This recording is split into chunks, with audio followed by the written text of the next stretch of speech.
So tanong ko lang sa ating mga kababayan na gumagamit ng cocaine or sa lahat ng mga hindi ko kilala na gumagamit ng cocaine noon o hanggang ngayon.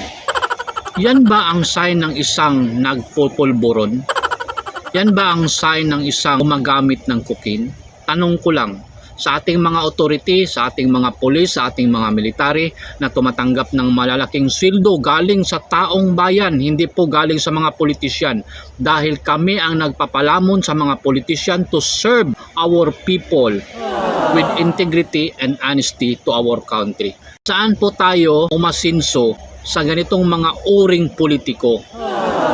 Pakiusap ko lang sa lahat ng mga authority, sa lahat ng mga public servant, you are not employed by the politician or the president. You are employed by the people. Please help our people, help our poor people na sila ang nagpapasweldo sa inyo. Kami ang nagpapasweldo sa inyo. Taong bayan ang nagpapasweldo sa inyo. Yung nilalamon ng mga pamilya ninyo galing po sa pera ng taong bayan, hindi po galing sa mga politiko. Kaya please help our people.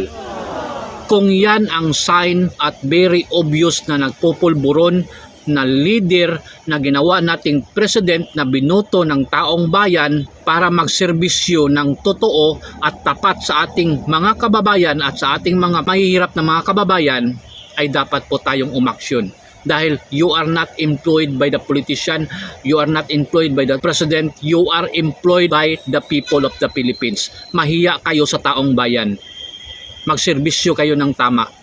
At nandyan yan sa ating konstitusyon, nandyan yan sa ating batas na kayo ay maging honest sa taong bayan. Makarma kayo kung kayo ay nagpapabayad sa ating mga politisyan, sa ating mga binoto na mga politisyan. Hindi po pera nila ang sinisweldo ninyo. Pera po ng taong bayan. Mahiya kayo sa taong bayan. And that is against the law as a democratic country.